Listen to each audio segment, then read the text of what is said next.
Welcome today to another episode of Driving Growth with Grownomics. Today, I've got Mark Zammit, who's carved an interesting niche in real estate market in Melbourne and overseas. And you should hear it from his own mouth, what he has to say about his own journey.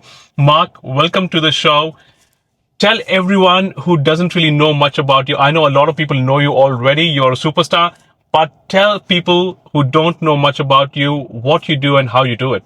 Hey Adam, thanks for this opportunity to have a chat with you and drive around your electric Tesla. I'm the director of Zammit Real Estate. I've been in real estate since 2017. Basically transitioned from being in the car industry for 25 years, where I was a general manager running multiple car dealerships throughout Melbourne, and spent a bit of time in Queensland. So I decided that I wanted to get out of the retail space and go into a different area at the age of 47.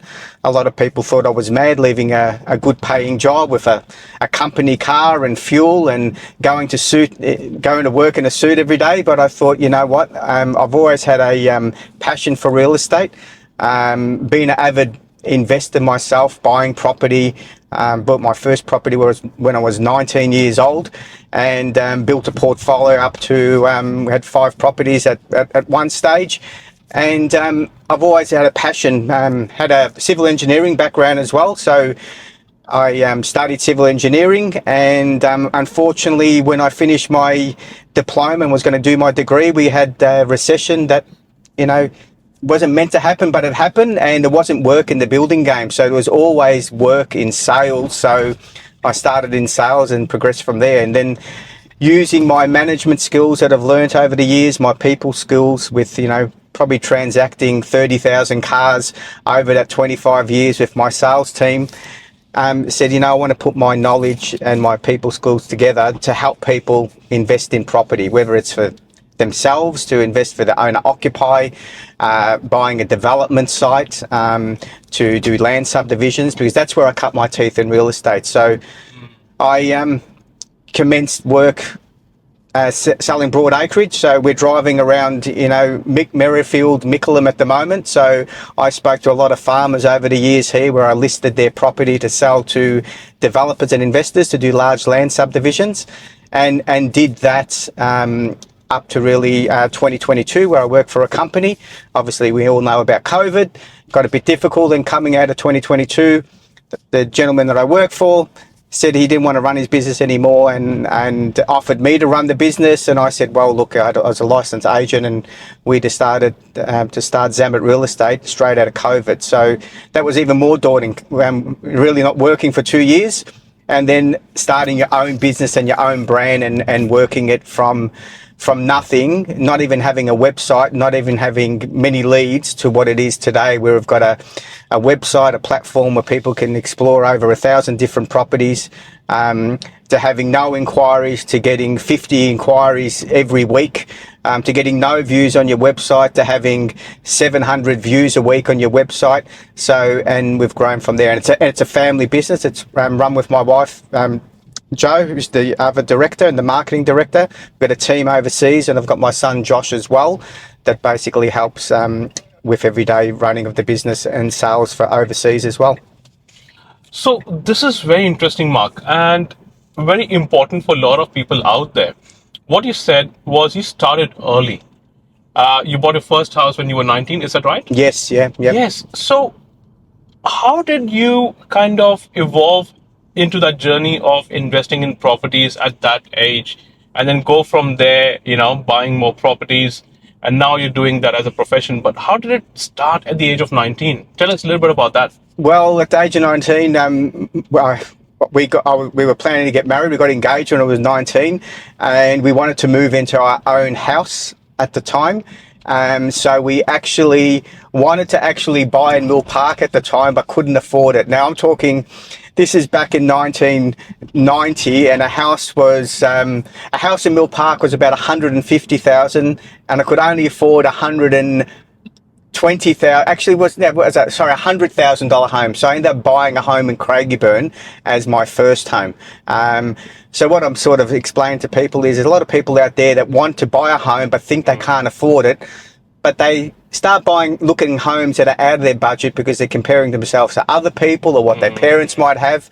So you had to start with nothing. And then from there, we sold that home, we rented for a while, we bought land in Mill Park in the River Gum estate, and we built our family home.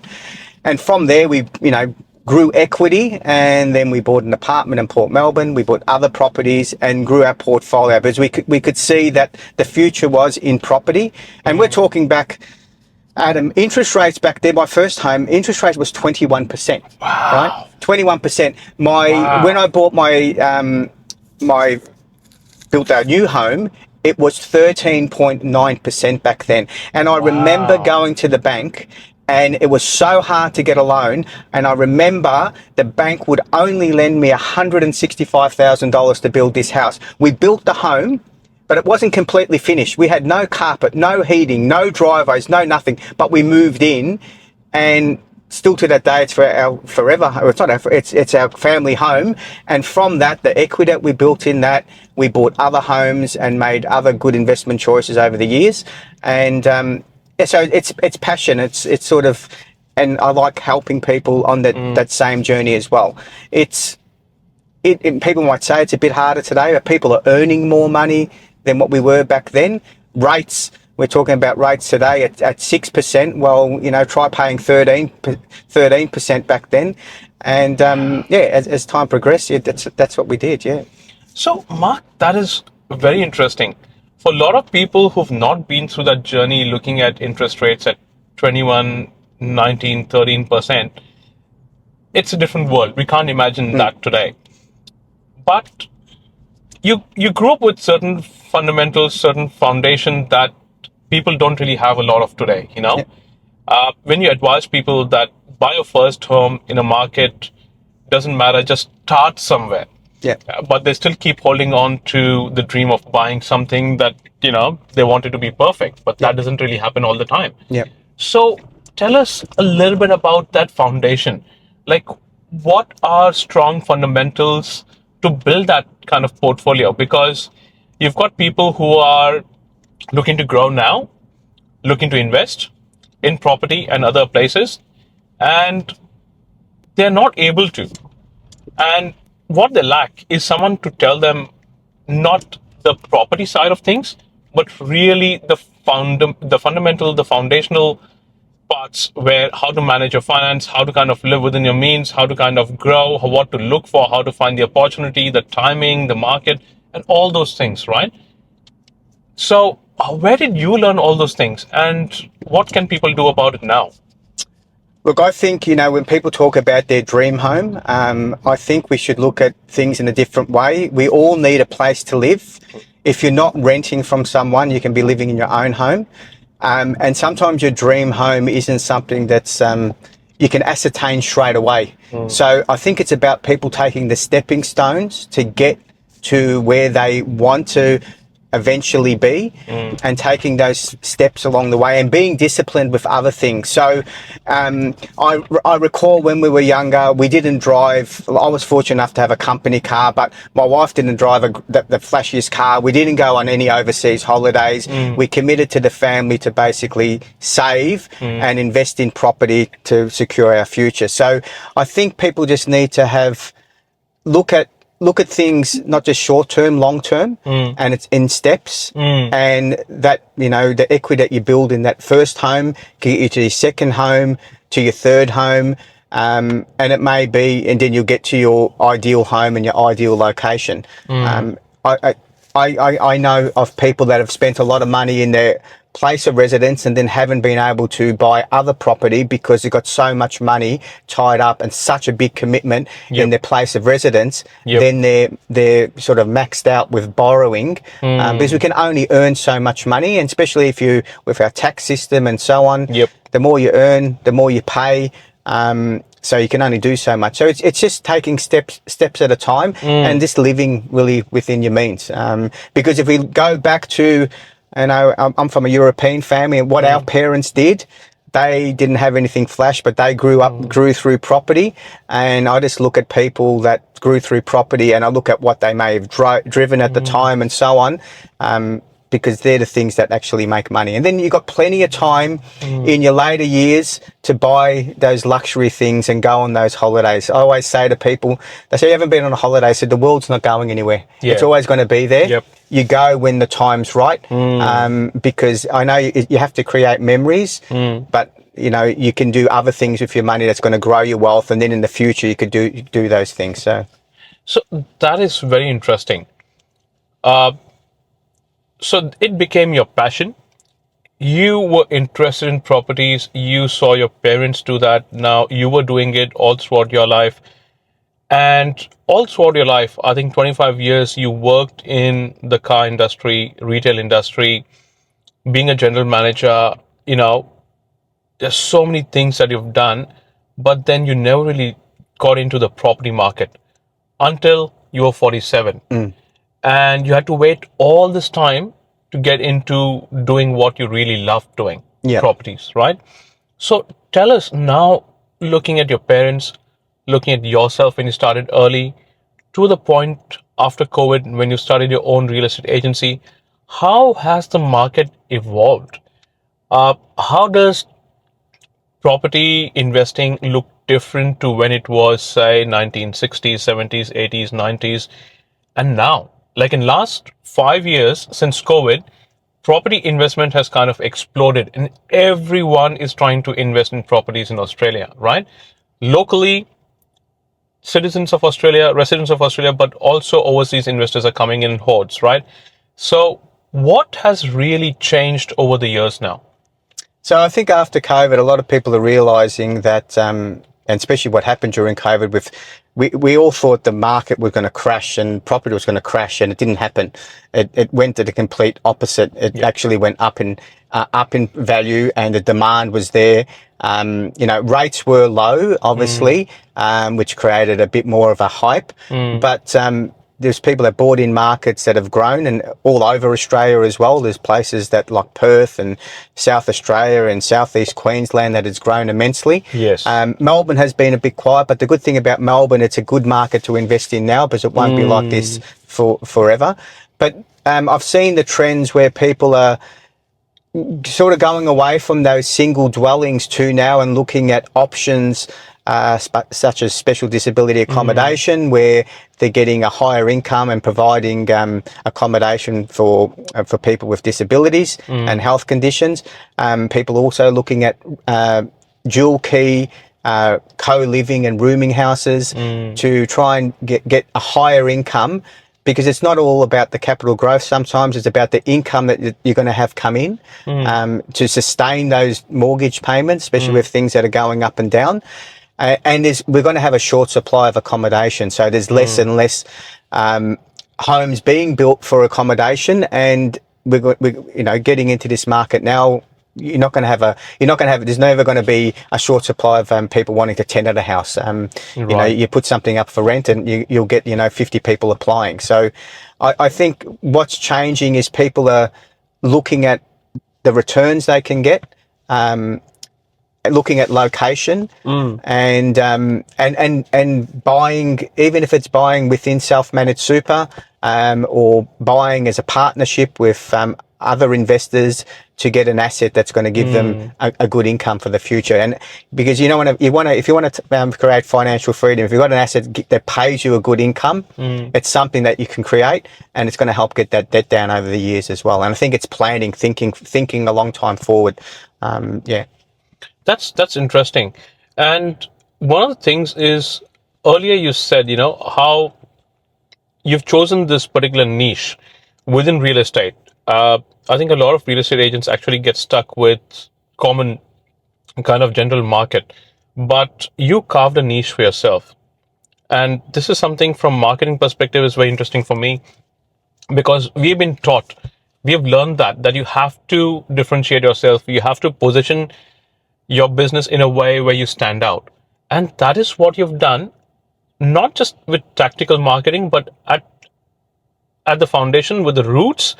You chose to be different because you worked in a different market You're not selling homes that everyone else is selling. You're selling SDAs, SILs. You're doing your rooming houses and so on, co-living. A lot of these other options, and for example, even overseas, right? So tell us about that time when you said, you know what, I'm going to actually position my business as a specialist in this area. And how did that decision come about? What was the thought process behind that? So, yeah, Adam, that's a very good question. So my thought process was in the broad acreage area. We needed between 2016 and probably 2022, we needed a supply of land that developers could purchase from the vendors to do land subdivisions. So there was a niche in that market there, and a lot of people were working in that market. And after COVID, obviously things got harder. Less property was selling, less land subdivisions were happening. The government changed their rules on the planning schemes and stopping certain areas. So that niche had sort of slowed down. So I had to look for another niche. And the niche that was available at the time was special disability accommodation, because there was a need to provide accommodation where the government were not supplying homes anymore, and it was able for investors. So I got involved in building brand new homes for clients, and then to become a market where purchasers may be bought. Unfortunately, their financial situations had changed, where they may have had a job in IT during COVID, making good money, were able to buy properties, but things change and they need to sell. So I sort of saw a niche where there was a need to help the people that bought these properties sell, to help other investors go into that space and be able to explain how it all works, because it's not that complicated, but it's taking the time to be able to explain to investors how it works, the good things about it, the bad things that can happen, and I've become a specialized person in that space before, for the vendors who want to sell, and for investors where I'm the go-to person, where I've got a lot of variety of opportunities available where people can purchase. And then from there, there's also been, because there's enough supply of SDA homes now, but we've got a short other space in accommodation that's affordable, and rooming houses have become another great option for investors, because as opposed to someone renting one whole house for $600 a week, and if you're a single person and you're working 6 days a week, you only really need somewhere to come home to, have your shower, relax. Rooming houses have become a great option for further tenants, where they've got a room that's fully self-contained, furnished. They just bring their bed sheets, their pillow and their clothes, and the vendor provides the rest. But for an investor, it's a good opportunity, because you've got a house that has 9 rooms at, $400 per week, as opposed to one house at $600 per week. So you've got multiple incomes. They're a bigger investment to get into, but overall, that cash flow is going to pay your mortgage, pay your expenses, and in some cases have $50,000 left over profit after all expenses and loans are paid, that you can pay that mortgage off, or use that as to pay non-deductible debt down, or even use that money to save to buy your next investment property. So I specialize in helping people in those areas, and helping the investors understand the asset. And the thing is, we're lucky in Victoria that we've got builders that are prepared to build these properties. There's builders that are building these like as one-part contracts, so people with SMSF can basically purchase these, because that's what you need. So there's people out there, there's builders out there that putting their money in the line, provide these assets, so people, the investors can purchase as well. So, you have to commend the people that do all this up front. And then there's buyers that will buy the land and we build the house for them as well. So, Nice. So just stepping away a little bit from this, you started your business after spending so many years working for someone else, right? What was that journey about when you started your business? There's so many things to learn. When you start your own business, it's never really easy, There's so many things you discover, so many things you kind of learn along the way, new things, things doing differently. And you completely switched your industry as well. It was not like you were working in the same industry and you started your own business, but you switched industries and you started your own business. And even though you worked in real estate for a few years before you started your own agency, and we know how it came about, you told us about that. But when you start on your own, it's never really that easy. And I know the story, where you talked about how your family and your wife, really helped you. But really tell us about that journey when you started. And from that point to what you talked about today, you've got so many people coming to you, looking to work with you. You've become kind of an agent of choice for them. How did that really happen from the point where you knew nothing about running a business to a point where you were the sought after agent in the market? So, yeah, great question, Adam. So it's really, I think business is about relationship. Well, it is about relationship. It's relationship with your suppliers, who could be your builders and developers, in providing you the stock to help investors buy in. Yep. It's having the relationship with the vendors that have an asset that they want to sell, and connecting them with the right buyer, and within the company ourselves. So, as I mentioned, my wife Jo is the other director of the company. Now, I'm a selling agent and a listing agent. So, I sort of ran it initially as I was my own boss and no one could tell me what to do. But I actually had a good chat to Jo, and I said, I want you to be my CFO. She holds me accountable. Good. So what I found now, you can have mentors do this, you can have business coaches do this. So seeing that my lovely wife was the other director handling all the marketing, I got her to hold me accountable for the inquiries that I've got, and having someone to answer to, because it actually makes you work harder. Yeah. So whether it's a family member or someone else, as a director of a company, when you're first starting out, I think you need to have someone hold you accountable for your actions and what you do in the day, to get the best outcome for yourself. And really, I'm working for myself, but I'm working for my family and my grandchildren, and working for the people that I associate with, which are the builders, the vendors, and so on. So I think it's about having that mindset and working for myself, because a lot of people, we did have an office. We actually now work from home, and I want that flexibility. So I want to be able, I've got grandchildren, I want to be home when they're there as often as possible, and family's important, health's important. I go to the gym I go to the gym 7 days a week. My day starts at really 9:30 onwards, and I think health is very important. There's no use making a lot of money and you're not healthy, you haven't got the right mindset. You need to be relaxed, you need to have good rest and sleep. So all these things just help, make business better. Not easy. It's not easy. I can never say it's easy. Business isn't easy.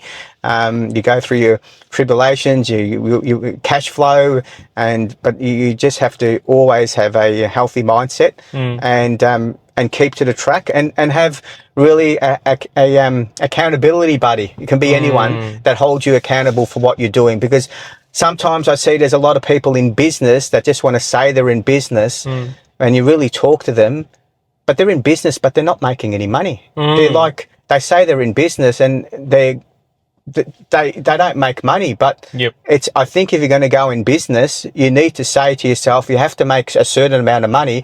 Otherwise, you're probably better off for yourself and your family, working for someone else, because we've only got, and a lot of people don't realize, if you decide at 30, 40 that you want to really work hard, and you've only got a certain amount of years that you can work. And 25 years, it goes very quickly. And I'm 55. I really got, say, 10 more years. You want to be able to make as much money for yourself, and if it's not for yourself, for your family, because whatever you do is a direct response to what your family is going to have in the future. What you're going to be able to leave them to make their lives better. Okay. And I think some people just think selfishly of themselves. But if you think that way, it strives you, because, there's days where I've done, 6 deals in a month. I could turn around and say, I'm going to take 2 months off and do nothing. But I can't, because I'm responsible to all my vendors that got listings with me, and I need to continue on for them, not for me. Yep. So you have to sort of, and there's people that are multi-million dollar businesses, and, I've got a work-life balance, and that's what I want, because I spent that 25 years in the car industry was long hours. I worked at one dealership in Brighton. I used to travel from Mill Park to Brighton every day for 7 years, and that was, leaving home at 7 in the morning, coming home at 7 at night. We're very busy on Saturdays, not getting home to Saturdays till 9 o'clock in the evening. So I really didn't have the time. I spend more time with my adult kids now than I did back then, and I want to spend the time with my grandchildren and my wife as well, because she was working full time as well, and we just feel comfortable. We see each other every day. We're at home. We have we talk business around the dinner table sometimes, but it's just great. It's just great. That's very interesting, and that probably is the next question for me. With so many things going on, how do you manage to balance that work and your life, especially when your business partner is your wife and you do have business conversations sometimes around your dinner table? But how do you manage so many things juggling? For a lot of people who who watch this podcast from overseas, they may not understand the Australian lifestyle, where you do everything on your own over here, right? You start early, you finish late, you still got set hours for your work, but then there's so many other things that you have to do that takes your time away, right? How do you manage to balance your work and your personal life, your family life, and time for yourself in a very demanding situation, in a very demanding industry like yours? I think, well, this is what I do. It's early starts. I think a lot of people waste a lot of time in the morning. So I'm usually up at 5 o'clock in the morning. I will send emails. I will, if there's WhatsApp messages that have come in overnight, reply to people. And then, it's heading to the gym at, 6 to 6:30, doing an hour to an hour and a half session there. And there might be times I'm messaging people while I'm at gym, but it's getting out of that space. But it's creating a routine and doing it every day. Coming home, having breakfast, and just get ready for the day and straight onto your appointment. So if I'm not going to see someone, I'll be doing my calls and so on. But I spend a lot of time in the car, and you could say my car's my office. I make a lot of calls to clients while I'm driving to see other clients. I think it's being, you have to hold yourself accountable. You can't be lazy. Yep. And you just, if you're awake, if someone happens to message me at 7 o'clock and I'm sitting there relaxing watching TV, I will message back, because if they've spent the time to message you, even on Saturdays and Sundays, you do have to make yourself available. Yep. But it's balancing it as well. So if you've got a function on, you attend to that. But we've got a holiday home down the peninsula. We go down, and we made a concerted effort over the last 3 years. We're still on holidays, but we're still working, and that sets us up for the year, because a lot of agents wipe off January, come into the office in February, have got nothing to start with. Yep. We work during January, because a lot of people are on holidays, on their phones, looking at what I'm going to invest in, what I'm going to buy, what are we doing this year, and you get the inquiries. So it's balancing things out, and then having that break during the year where we may go to Bali and go overseas and do those things. But I think it's just getting up early and starting early, and continually doing it, and don't let anything, things can happen in business. You can miss out on listings. You can miss out on sales. The sale may not go through because someone's finance. You brush yourself off, and move on. I've lost many deals over years to met other agents, and we're talking $100 million deals. I had a deal at one stage where a client from overseas wanted to buy 180 apartments, and they put an offer over 3 apartment buildings, and it didn't go through due to the vendor wanting a certain amount and certain conditions, and then unfortunately the particular person got ill and decided to go back to where he come from and didn't do anything. I could have probably tired on that deal, but you have to just brush yourself off and not worry about it. It is numbers, but if it wasn't meant to happen, it didn't happen. You just move on. But I think people, it's mindset. I listen to a lot of podcasts. So when I'm in the car and I'm not talking to people, I'm not listening to music. I'm listening to podcasts, things like Tony Robbins. There's a lot of great podcasts that Mel Robbins, that all about mindset. And yeah, it's just having that mindset, and it sets you up for your day, for your week, for your weekend, and I think for life. Yeah, I think that's a very interesting part, because I normally ask everyone about the same thing. It's so important to kind of educate yourself ongoing. You can't stop. It's a continuous learning, right? And you said you listen to podcasts, but there's so much happening within your industry, and especially when you deal with not just local properties, but properties across the country, overseas, and so on. How do you manage to keep yourself updated, not just with mindset, but so much going on in your industry? How do you learn new things? How do you keep yourself updated all the time? So I'm an RAIV member. RAIV have a lot of training as well, which is great. So you're always up to date with what's happening in the industry, new trends, new laws that are coming in. And there's great podcasts which identify, market trends, what's happening, things that are going wrong in the market, things that may be mismanaged. So make you aware of that. Like in the NDIS space, there's a lot of talk about all these things that are happening, but it's not that the NDIS space is a bad investment. It's just that there's unfortunately people that have found a loop in the system to rot the system, and it's coming about. Those people will be held accountable. And these things unfortunately do happen in our country. But it's, you just have to keep up to date. And I don't always listen to things on property. I like listening to Jay Shetty, things about life in general. Just so you're aware of what's happening in the world, like what's happening in the world right now with the Iran war and all these things. You need to have an open mind. Just be aware of it. Don't consume yourself with it, but at least you know what you need to work towards, because what could be around the corner. I think it's being prepared, yeah, and having your mind prepared for what could happen with anything. So that is a very interesting point you talked about, right? It goes beyond mindset, it goes beyond technical learning. Like listening to someone like Jay Shetty, it's not just about mindset, but it's also about then spiritual learning. Yeah. Right? What does that look like for you? What does that mean for you? And not just you, but also how do you bring that into your business?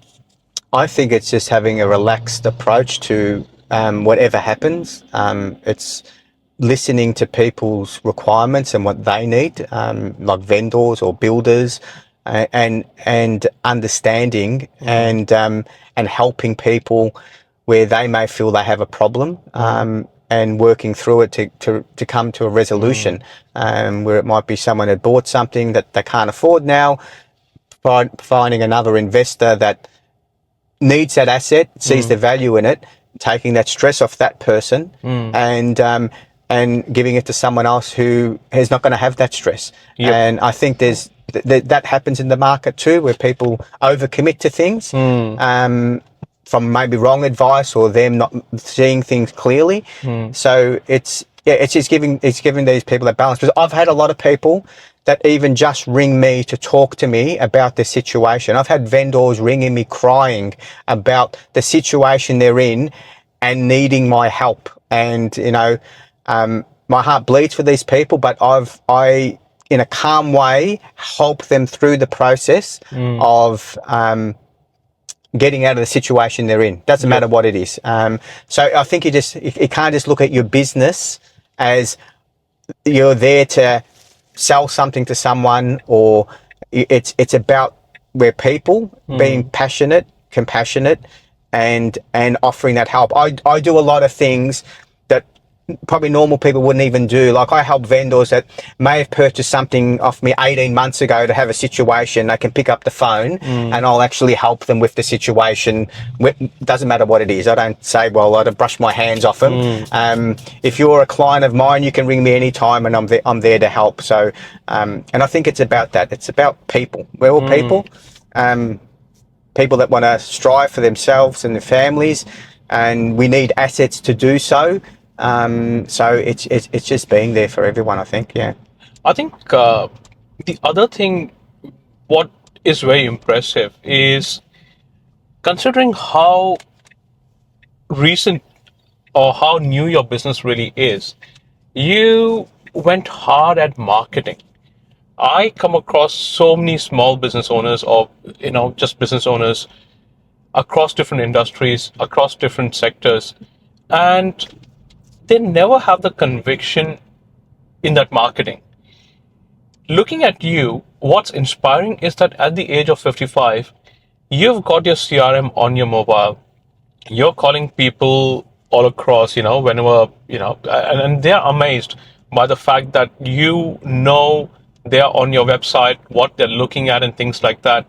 And you have these very mature conversations where it's all enabled by marketing, it's all enabled by your CRM, and nowadays even with AI, right?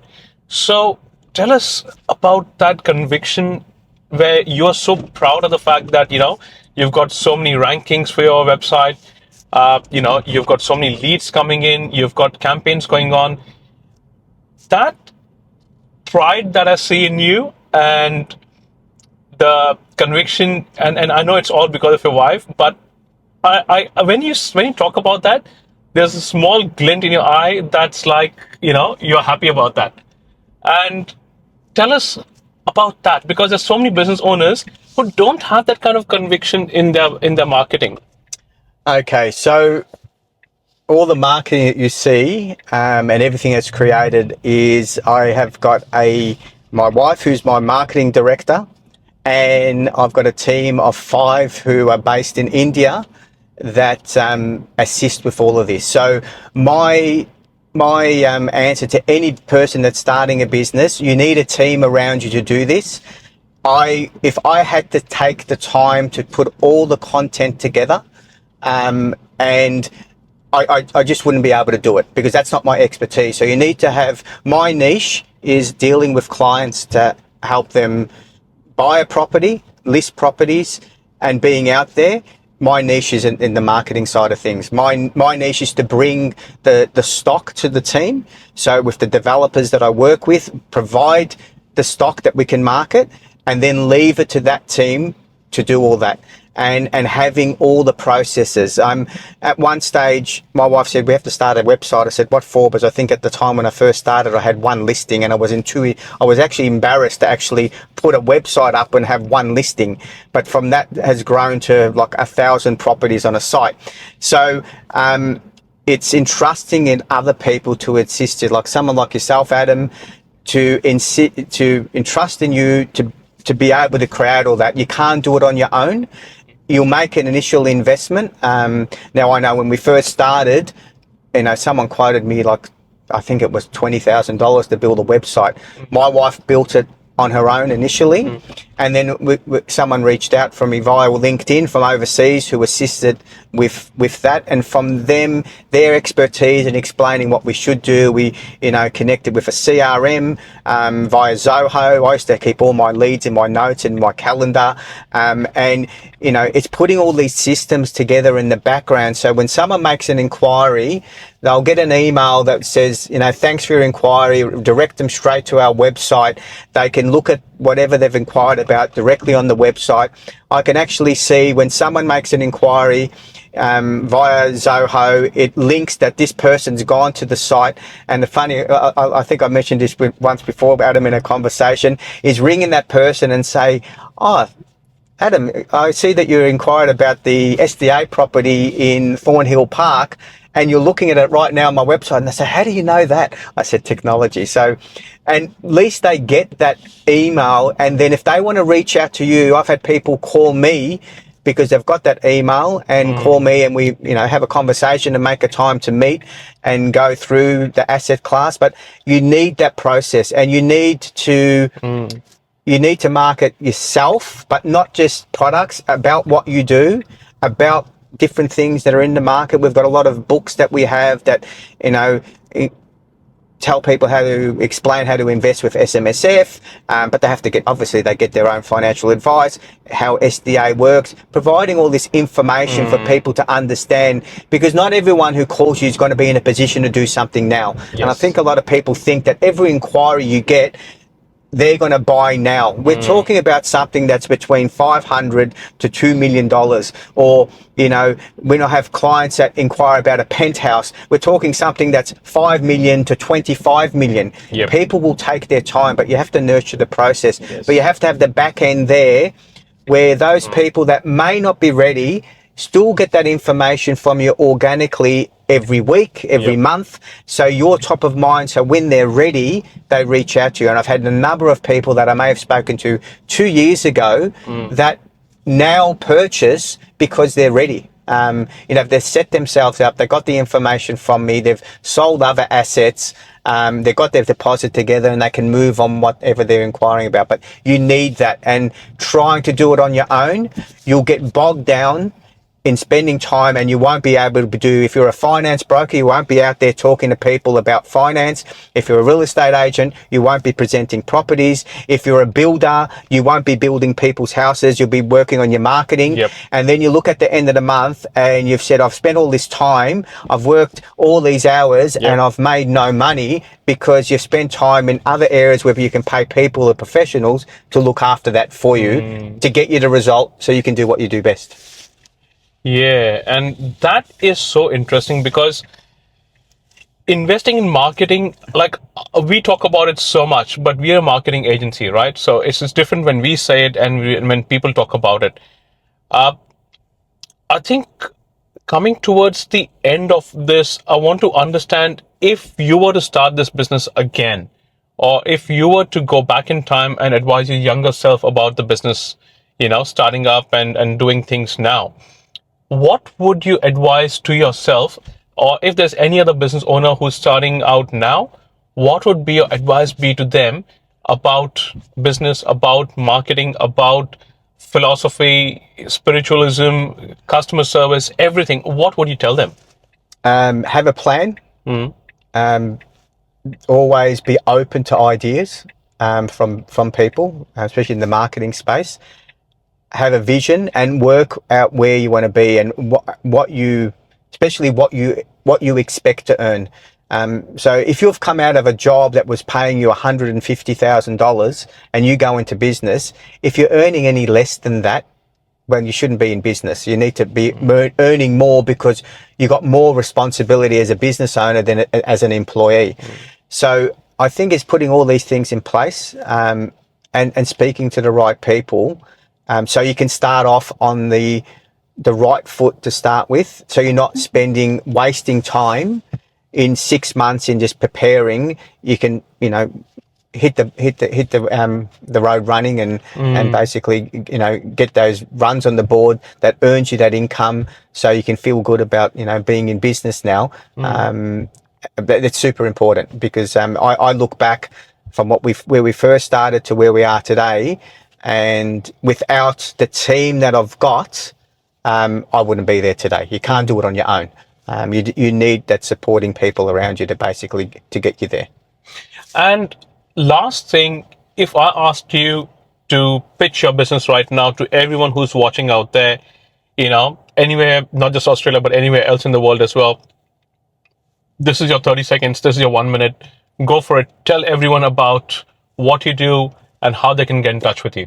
Okay, well, the best thing to do to have a look at what we do is go to our website, zammitrealestate.com.au, and you'll see the vast range of properties that we have available for owner-occupiers and investors. I'm passionate about connecting people with property property is people's future. I look back at a lot of people that over the years that I've known that have bought property and invested well, have grown wealth from it, and I just like connecting with people and helping them, figure out what they want. Some people come to me with ideas, and I'm open to help people say, well, I don't think that will work. This particular investment may be better for them, and get them to get their own advice. But it's about seeing what we have got, and there's a lot of things on offer. And especially when people want to spend less money, like if you're a first home buyer and you want to buy something for $550,000, it is available. It may not be in Reservoir. You may have to leave it further out, but there's products available at that price range. As an investor, there are products in that price range. You want multiple incomes, there's products that do all that. And we've got all that available on one platform. And that's what we're about. We're just not one type of asset class. We're a vast array of asset classes, and I think our website will basically explain that all to you. So if it's an apartment, a townhouse, an investment in Bali where you're buying into a hotel, Zammit Real Estate is there to help you and assist you. That's great. Mark, I want to thank you so much for your time today. You've been truly amazing. We've learned so much from you today. Thank you so much for being on the podcast. Thanks, Adam. That's great.